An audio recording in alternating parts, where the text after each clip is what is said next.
All right, guys, we'll get rocking and rolling on the show. Yesterday's program, we received significant response and feedback from yesterday's show. I want to relay to you some of the feedback and response we received after doing yesterday's program.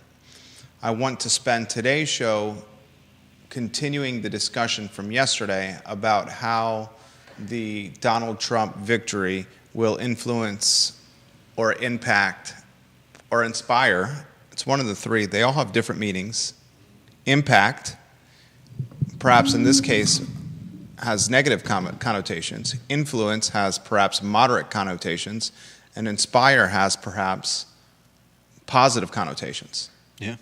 The Charlottesville, Albemarle, and Central Virginia area. Judah and I talked before every show about what we're talking about. I thought your commentary and your thoughts was pretty damn compelling. You got me thinking with some of your comments. I would love for you to relay those, and then we're going to have an open discussion on today's program. We'll spend about 45 minutes, Judah, on today's show. Remember, the Downtown Spotlight with Greer Achenbach is today, Judah, at 2:30? Yeah. 2:30. On the show at 2:30, Greer's got the head of the Salvation Army. You have his name, right, Judah? Somewhere. We'll talk in your email. Mark is his first name. You're going to have to give me his last name so we can promote it on today's program. Greer does a hell of a job with the Downtown Spotlight. A lot we're going to cover on the show. We work hard for you. The only thing we ask in return is if you like and share the show. Could you do that for us? Like the show, share the show, retweet the show. Only thing we ask of you on the I Love CVille Network. Literally, it's the only thing we ask of you. A lot we're going to cover on the program today. And then tomorrow we'll get back to some of our kind of more traditional broadcasting elements. Is Twitter live there, J-Dubs? Looks like it. I just want to make sure. You might have to reconnect with Twitter. I see it going. You see it live? Yeah. Okay, good. If we're live on Twitter, let us know, folks. That would mean the world to us. All right, Judah, I need about 15 seconds. Are you ready to rock and roll? Yeah. Okay. Grab your iced coffee. Alex Erpe says, grab your café con leche on Today Mañana. I think the Erpes do a hell of a job on that program. All right, my friend, we can start the program when you're ready. Quiet on the set.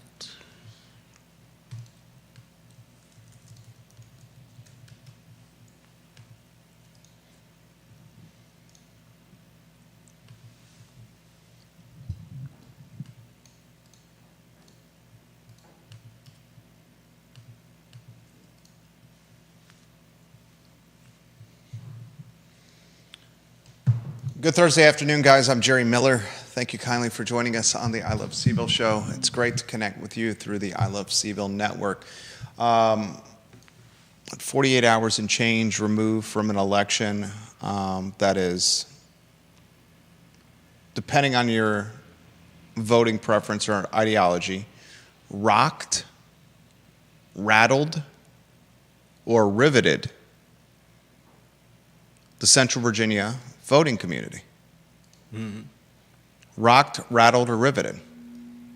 Folks here in Albemarle, Charlottesville, and the outer counties of Central Virginia.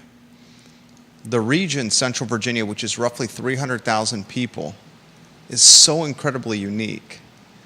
You have Charlottesville, which is just under 50,000 in population. 2023 census has it at 45,000, Judah. Albemarle County population, the sixth largest county in the Commonwealth of Virginia, has it at 115,000. So you have, in those two jurisdictions, Charlottesville and Albemarle County, 160,000, okay? Yeah. Roughly 160,000. Mm-hmm. In the counties that surround Charlottesville and Albemarle, Fluvanna, Orange, Nelson, Greene, Louisa, Madison, Culpeper, Mm-hmm. you have about 140,000 people. So almost an identical number Yeah. to Charlottesville and Albemarle County combined. And their voting preferences could not be more opposite. Right. So the outer counties voting for Trump in large portion, and the urban ring, Albemarle and Charlottesville, voting in overwhelming numbers for Harris. Yeah. So you have a sense of Central Virginia of significant tribalism. Well, it's Are you on camera here? yeah. It's a microcosm of what we see, on the United States stage, Bingo. political stage. Bingo. And that's exactly what I want to unpack today. And I'll tell you, Judah Wickower was fantastic yesterday on the show, and I think he's got fantastic commentary lined up because in our pre-production meeting prior to the show, we talk about what we want to cover. And sometimes I'll be straightforward. Sometimes I find some of the ideas in the pre-production meeting I'm exhilarated for, I'm excited for, like today, what you had to offer today.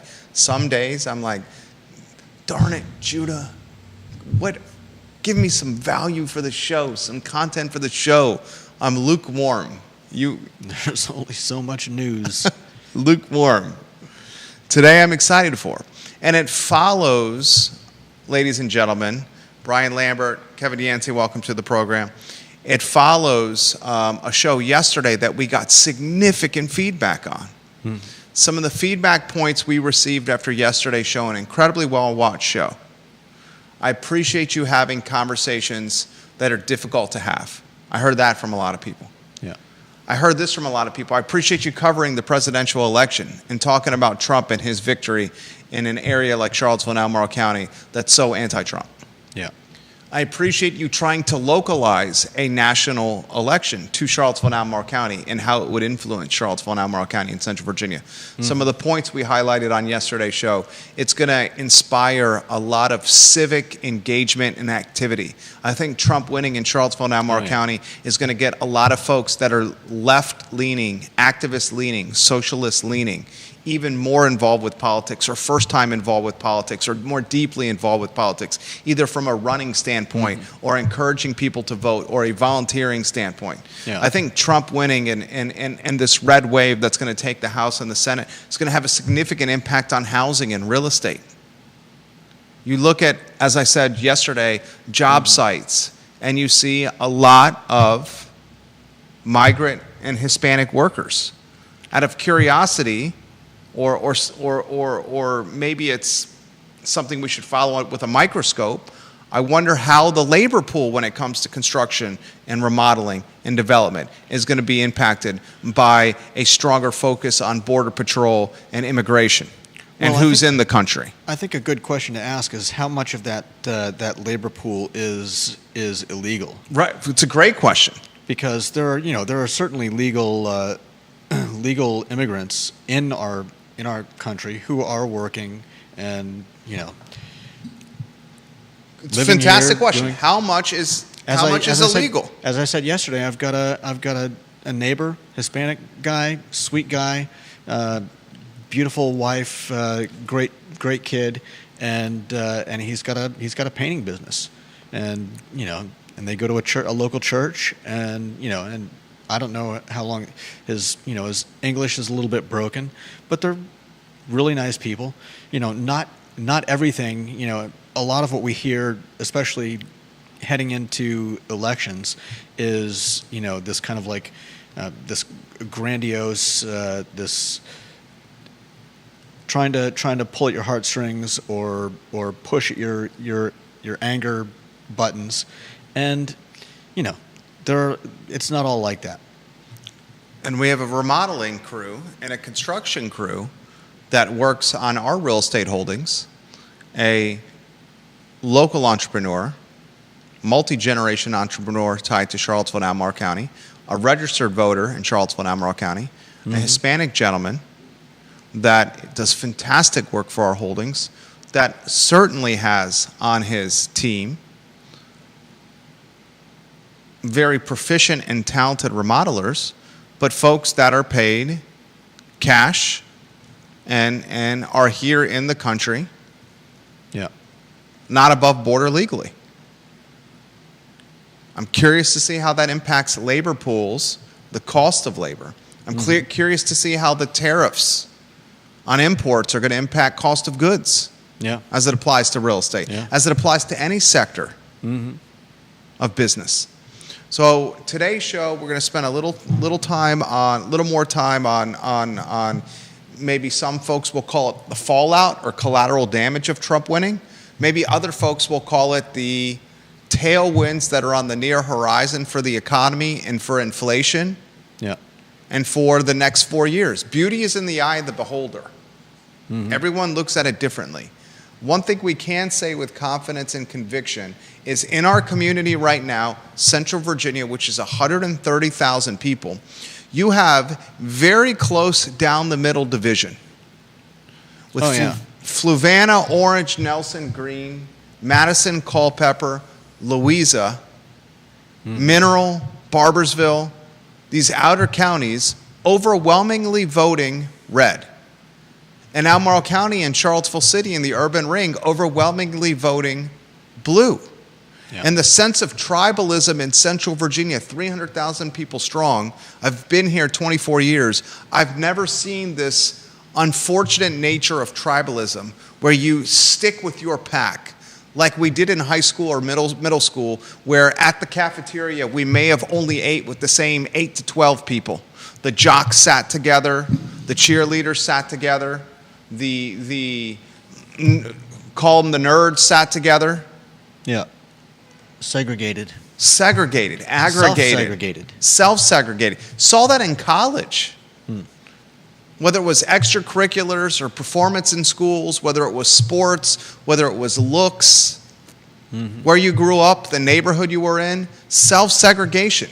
It's happening again, and it's because of a politics standpoint. We're seeing a region, Central Virginia, 300,000 people strong, that's embodying this more than ever.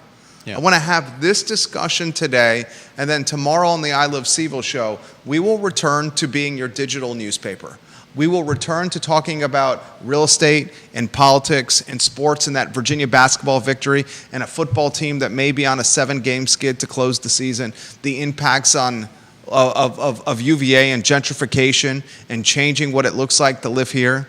We'll talk about the restaurants. We'll return to being your digital newspaper today. But today, or tomorrow, but today we're going to talk about this. Trump's victory. How will it influence, impact, or inspire Central Virginia? Impact, in this case, negative connotations.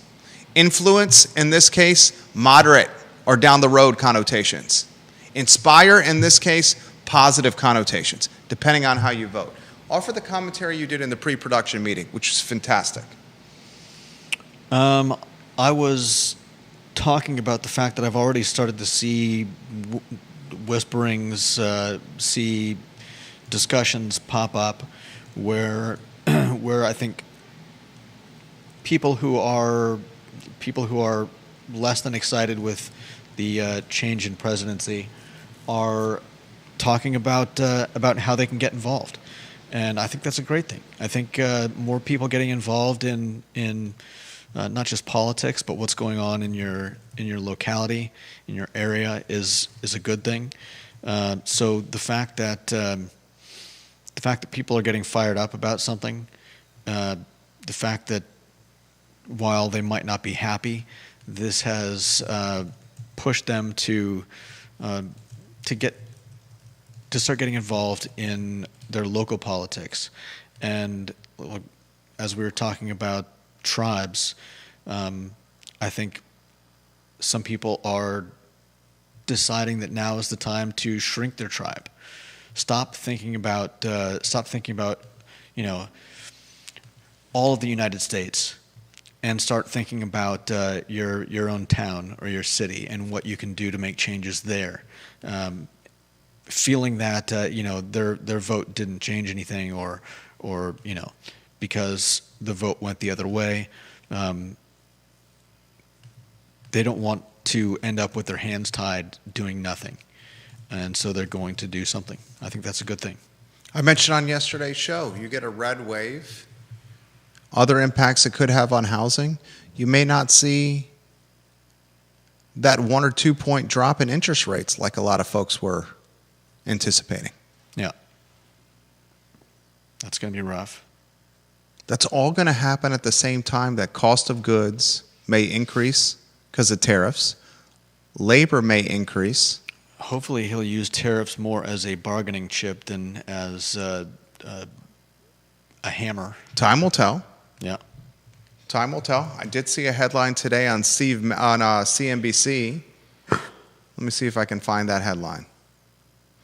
That headline on CNBC, Steve Madden to slash China sourcing as Trump's tariff plan looms.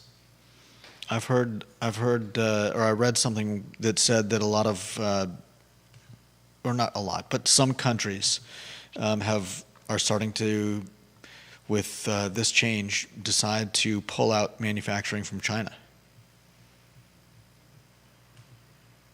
Some folks, economists, professionals, smart people say that's going to create a level of inflation. And to get ready and buckle up for it. Yeah. So I want to have this conversation today. I try to follow on social media individuals or groups that I align with and that I am the furthest from aligning with. One of the individuals in this community is the co-chair of the Livable Charlottesville urbanist activist group, Matthew Gillikin. He posted this within the last 24 hours. We have been here before and in Charlottesville have a strong sense of what will come. I'm already past the shock stage. I'm mad and motivated to keep up the work. And he's rallying. Yeah. This is one of the biggest activists in Charlottesville.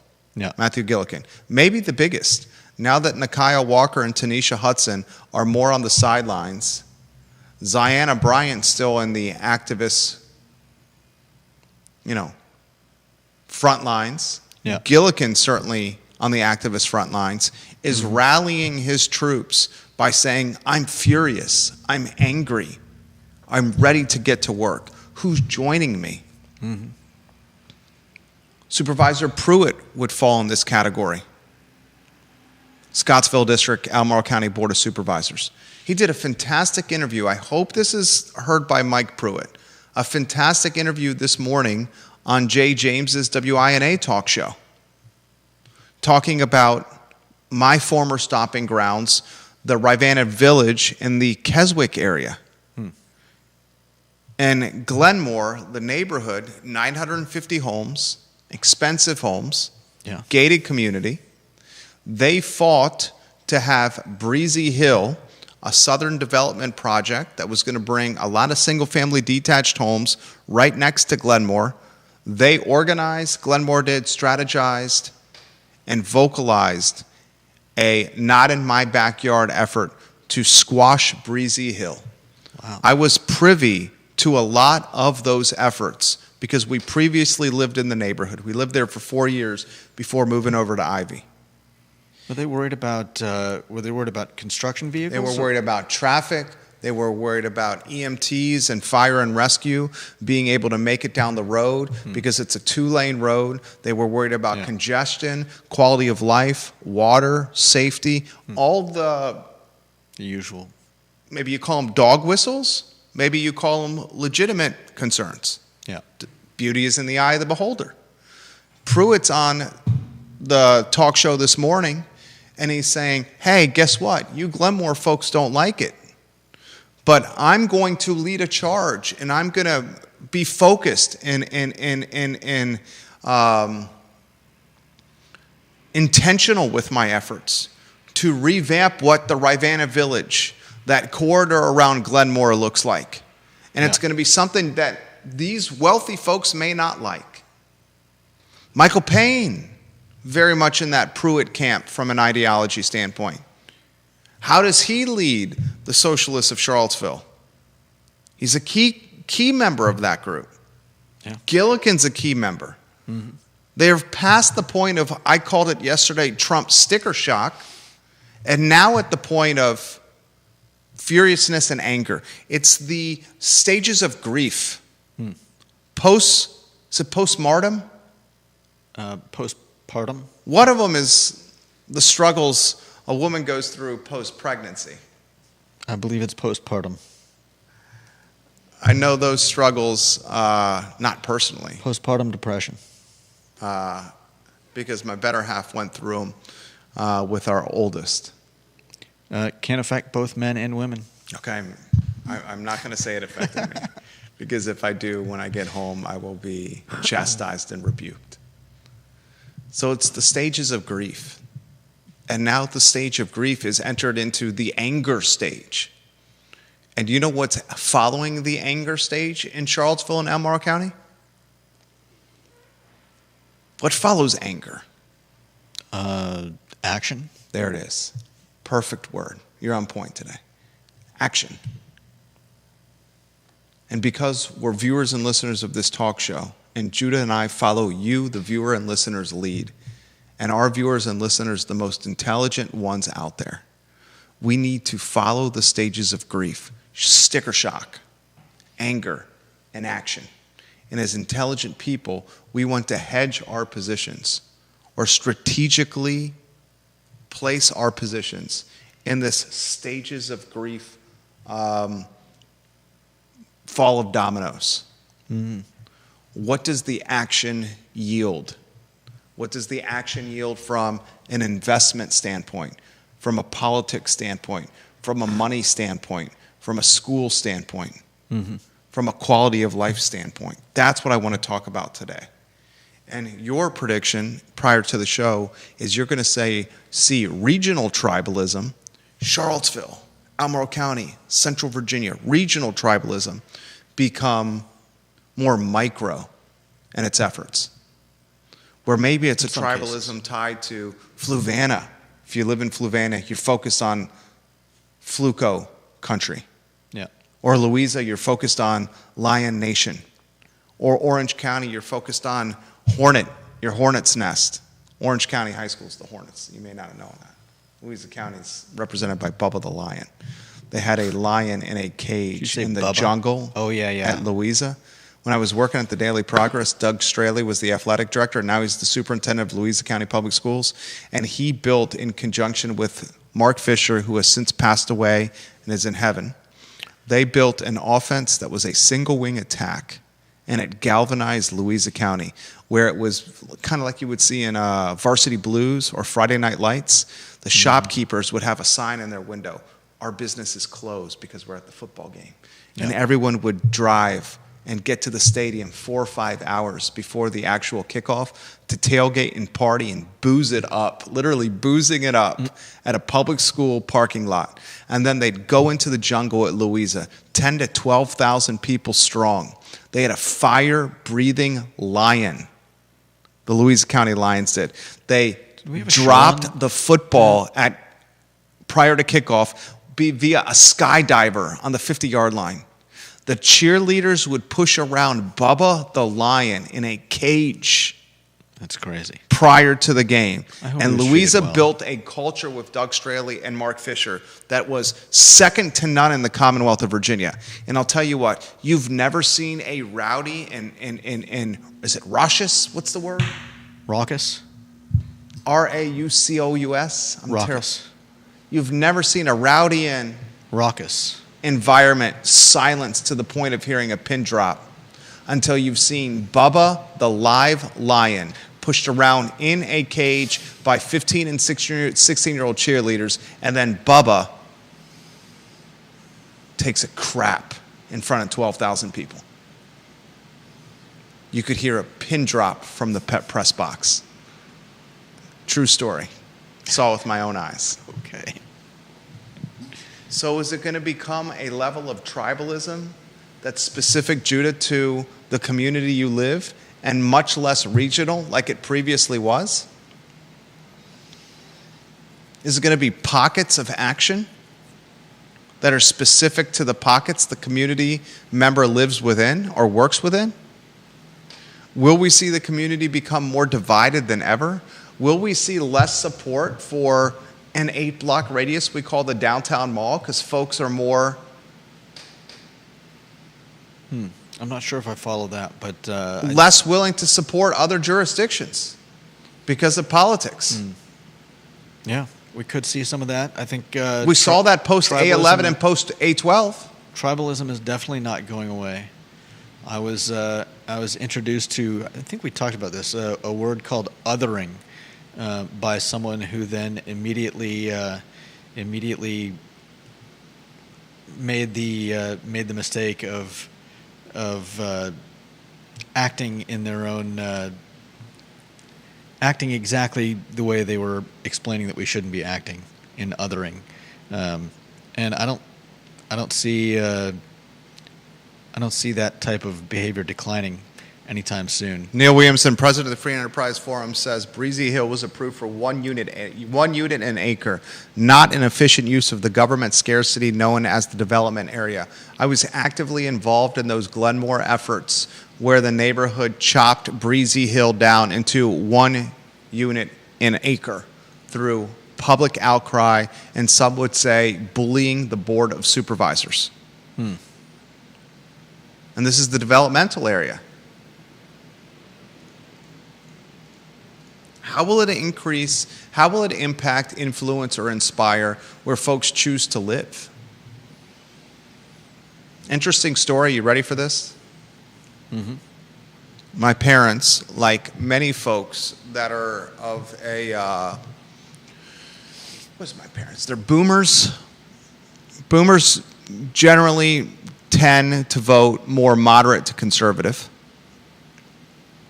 That would represent my mother. My father, extremely conservative. Extremely conservative. They looked after selling in Williamsburg, the house we grew up in, my brother and I, to moving to Charlottesville. This was 15 years ago, less than 15 years ago. And they were stunned by, A, the pricing of homes in Charlottesville 15 years ago, astonished with how expensive it was. Yeah. B, they were taken aback by the politics and chose instead to move to Hendersonville, North Carolina, where the level of affordability was more manageable. Yeah. And the politics more aligned with their ideology and beliefs. What they did not anticipate, perhaps it was a mistake, perhaps they did anticipate it and they did not care. Yes, the Charlottesville and Albemarle County area is more expensive, but the economy and the appetite to live in Charlottesville and Albemarle County is significant. Yeah. Job growth is significant. The impact of the University of Virginia is significant.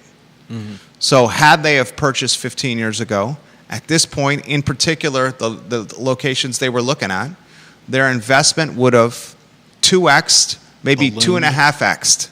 Yeah. Instead, where they purchased, their investment has appreciated to the tune of 20-25%. And now the unfortunate nature of Helene, the hurricane in western North Carolina, a lot of folks in this area of the state are concerned that the economy won't recover, that home values will plummet, that younger Gen Zers, young millennials, Gen Alphas will look elsewhere to live. And western North Carolina, like eastern Tennessee and other parts of the country that were impacted by Helene, will take a step back with their output, with their production, with their upside, with their potential. How many other folks will say, I'm choosing to live here because of politics or what aligns with my tribalism? Yeah. How will it impact, as we said yesterday, who chooses to run for the 3 seats that are open in 2025 on the Board of Supervisors? Judah made the point, and he pushed back on me, the folks that run for Board of Supervisors will always have a D next to their name. And the 2 spots on council that come up for grabs in 2025 will always have a D next to their name. And I said, yes, I'm in agreement with you. And I pushed back by saying, but there's varying degrees of Ds. Yep. There's the Pruitt and Paynes that are socialist Ds.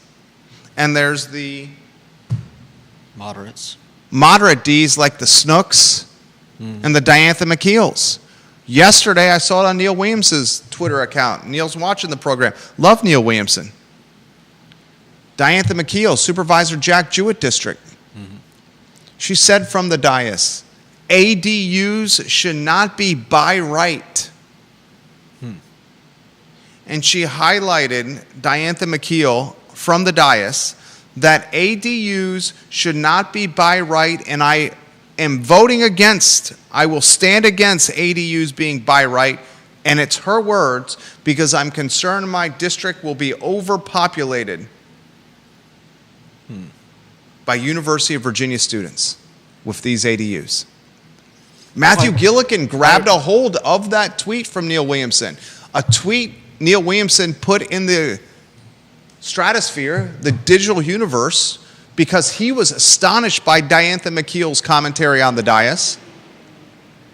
Gillikin used it and he galvanized his Livable Seaville crew around it. And Williamson put it out there because he's doing what he's supposed to do, being a watchdog of what's going around. He's for housing everywhere for everyone. Yeah. And he's certainly someone that supports ownership rights and real estate rights. And he's one who champions density when it comes to housing. And Diantha McKeel, the antithesis of what he stands for. Should an ADU be by right for a homeowner? Should it be something that you seek approval for? They're happening anyway. Pruitt was talking about it this morning on Jay's talk show. It was a very good interview. He said these accessory dwelling units are happening anyway. Whether they have approval or not, people are converting basement apartments or that granny flat or that cottage in the backyard into a rental, whether they have approval or not. Yeah.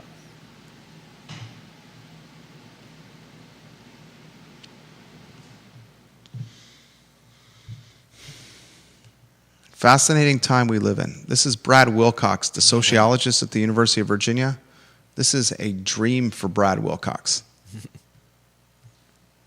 An academic's dream to study what's going on. We'll get to some comments. Before we get to some comments, some thoughts from Judah Wickower on any of this. Some thoughts from Judah Wickower. Well,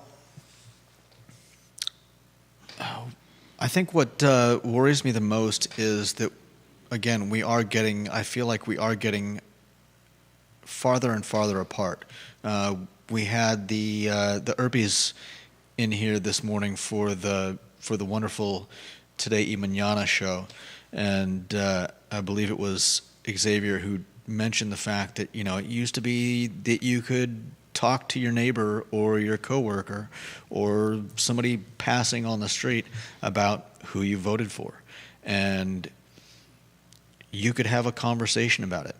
And now I see a lot of people, they may tout who they cast a vote for on social media, but in a conversation, they're guarded because you never know how people are going to react.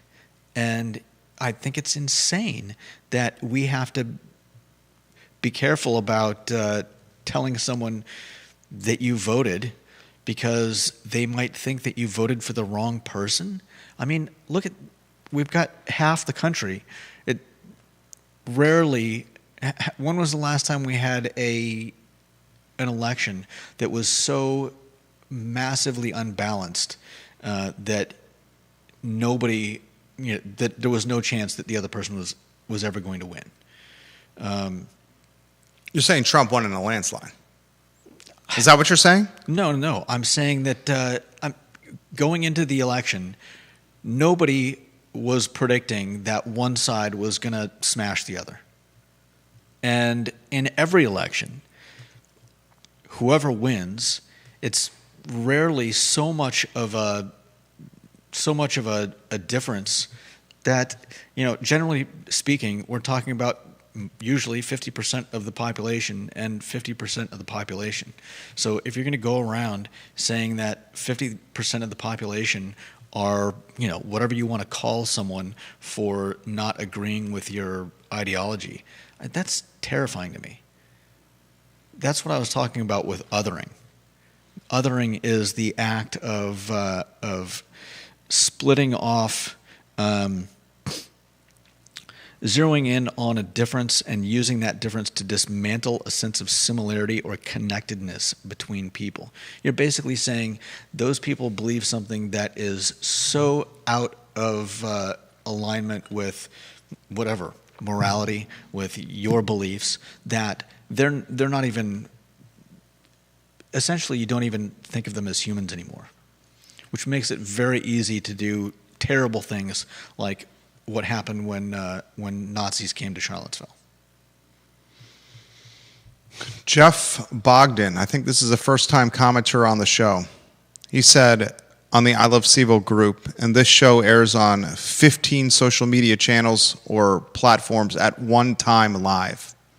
15 platforms and communities carrying this show live. He says, with the trades, all the orchards and wineries that all regularly employ undocumented folks in the area, if we had employers being forced to only employ those with papers, costs will certainly go up. A lot of legal folks are not taking a lot of these labor jobs because the pay rate is so low, and as a result of the under-the-table employees, this is nothing new, especially in our area. That's the point I made yesterday. The exact point I made on yesterday's show. The feedback we received on yesterday's show, as significant as any show we've ever done in I Love CVille Network history. I said the impacts that this election will have on Central Virginia and Charlottesville and Albemarle County will be very real. And there's some in the community that dismiss it as a national election, and national elections don't have impact on local markets, only local elections do. And I say that's BS.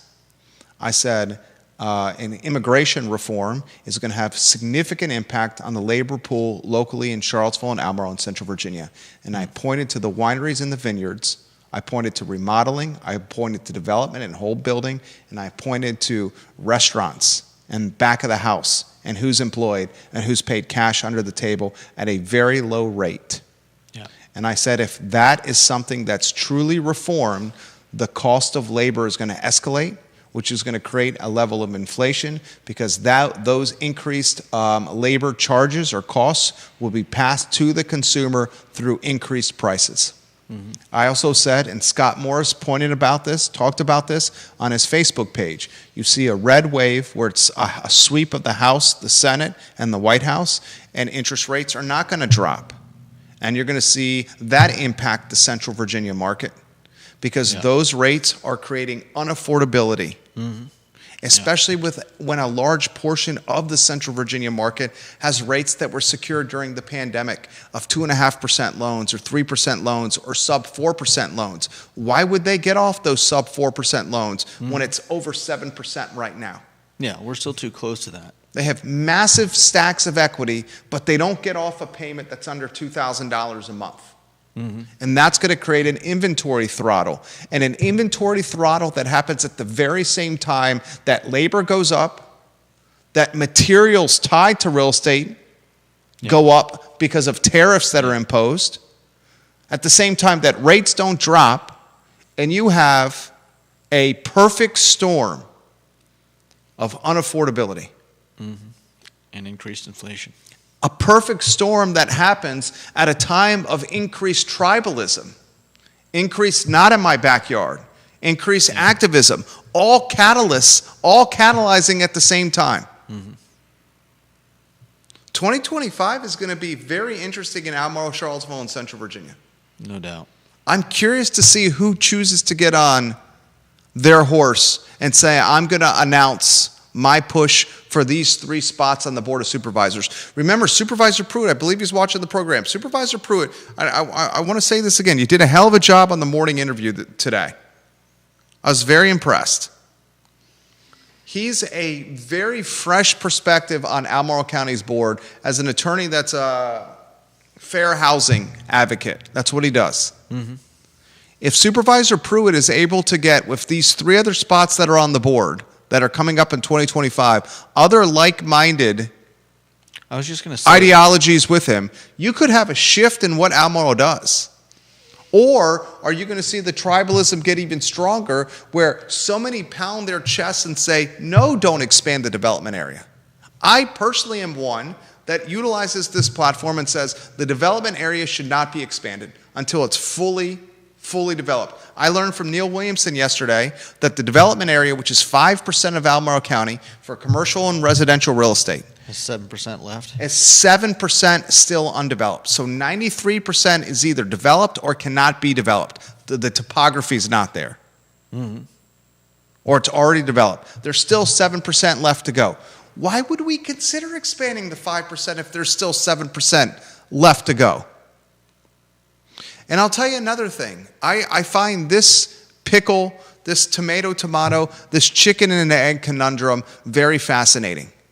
Many in Albemarle County say no more to housing. We don't want the sprawl without prioritizing infrastructure like schools and water and bicycles and quality of life and fiber internet and pedestrian and runner safety.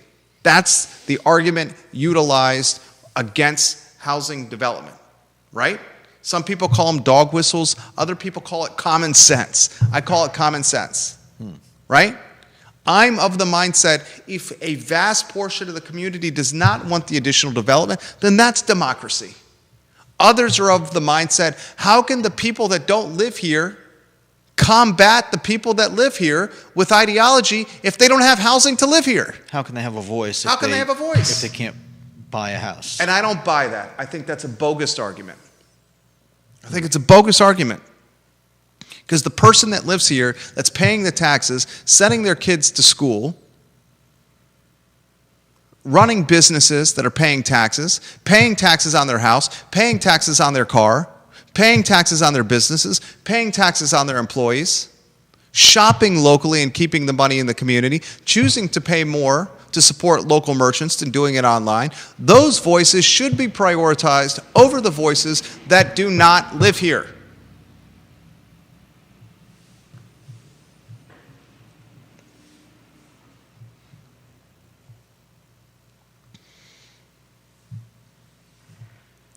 I'll close with this. I've been in business from a self-employed capacity for 17 years. Neil, I saw that comment. You came in. Someone moving from Williamsburg, find a place to live in Seville, absent housing supply. I love you, Neil Williamson. Support the Free Enterprise Forum. I'll close with this. I've been self-employed for 17 years in May of 2025. Our team gets raises every year.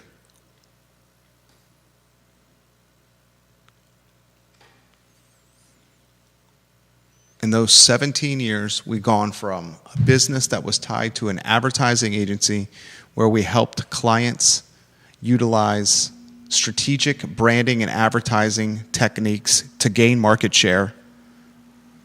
That business did well, and it birthed a media network called the I Love Seville Network. And that business did well, the I Love Seville Network, and it complemented with the advertising agency another company, a real estate holding business. I learned from Bill Nichman, my mentor, the power of creating a real estate company and buying distressed real estate and repositioning it as a different class of real estate. And now we have 24 executive offices. I think we have the most executive offices under our control and ownership than anyone in the city of Charlottesville. And that real estate holding company did well. At the same time, the advertising agency continued doing well. At the same time, the I Love Seville network continued to grow with additional shows and with the I Love Seville show gaining momentum and steam. And then we birthed a business brokerage business during COVID. Why did we birth a business brokerage business during COVID? Charlottesville Business Brokers, online at charlottesvillebusinessbrokers.com, because we saw during the pandemic that business owners were taking on massive debt, idle loans, loans against their houses. And we knew during the pandemic that this was not, it was a house of cards that was going to crumble. And I said, I'm going to birth a business brokerage business where I could use the I Love CVille network and our branding and advertising agency to market and promote the businesses that are for sale. And Charlottesville Business Brokers has done fantastic deal flow. Fantastic deal flow. And then last year we birthed the Blue Ridge Venture Fund because we heard from our clients they needed to raise money for projects they wanted to bring to market, and they weren't getting those loans from banks because banks were getting tight with what they were doing lending-wise. And then we connected our friends that were wealthy with our business owners or our entrepreneurs that needed money. And those businesses all complement each other. That's called vertical integration. And we do it with the same staff. And one of the abilities or one of the reasons we've been able to do that is because of hedging and seeing what's ahead. And I'm trying to see what's ahead right now as a fallout of what happened with Trump. Some call it, how is the Trump victory going to influence, impact, or inspire, depending on your lens. Yeah. And I see massive influence, impact, and inspiration from this Trump victory. I see the activist community being more boldened than ever. Yeah. I see the socialist community growing deeper in numbers. I see civic engagement popping at significant proportions in 2025. I see an Albemarle County Board of Supervisors that is aging and old. What is the average age of the Albemarle County Board of Supervisors? Got to be north of 60 years old. You take Mike Pruitt off the Albemarle County Board of Supervisors, it's probably flirting with 70. No doubt. Seriously. How old are you, Michael Pruitt? Watching the program right now, I believe. Mr. Pruitt, was he 30? He's aging well. What are you, Mr. Pruitt? Is he a 30 spot, 32 spot, 28 spot? Put him somewhere around there. After that, what do you got? Galloway? What's Galloway? 50? I'm not trying to put a marker of age on Malik or McKeel or Jim Andrews. Or B. Love you, B. Love you, LaPisto Kirtley. But you got to say 65 plus. Will the Board of Supervisors become younger in its profile as a result of what happened with this race with Trump because more folks are civically engaged? And if it becomes younger in its profile, how does it impact somebody that's a small business owner? How does it impact somebody that owns a house? How does it impact somebody that's an investor? How does it impact somebody that's a business broker? How does it impact somebody that raises funds for others? How does it impact leasing and sales? How does it impact entrepreneurship? City Council, a little more youthful in its leadership. Natalie Ostrin, Michael Payne. What are they, in the 30 vicinity? And then you got Snook, Pinkston, and Wade. What are they, probably 60 plus? 55, easily 55 plus. My boy Lloyd Snook is probably flirting with this big 7-0, ain't he? Wouldn't you say? Yeah, if I had to guess. How does it impact the profile of who's in charge? And if the profile of who's in charge is impacted and becomes more youthful because of what happened with Trump, how does that change the landscape of Charlottesville and Albemarle County? And people that are able to figure out those answers are the ones that are able to hedge risk and position their investing strategies and their decision making at the forefront of what's going to happen. And some have those skills and some do not. And those that do not should contact those that do. It's the Thursday edition of the I Love CVille show. Judah Wickower, compelled commentary from me today. He was on point. My name is Jerry Miller. Thank you for joining us.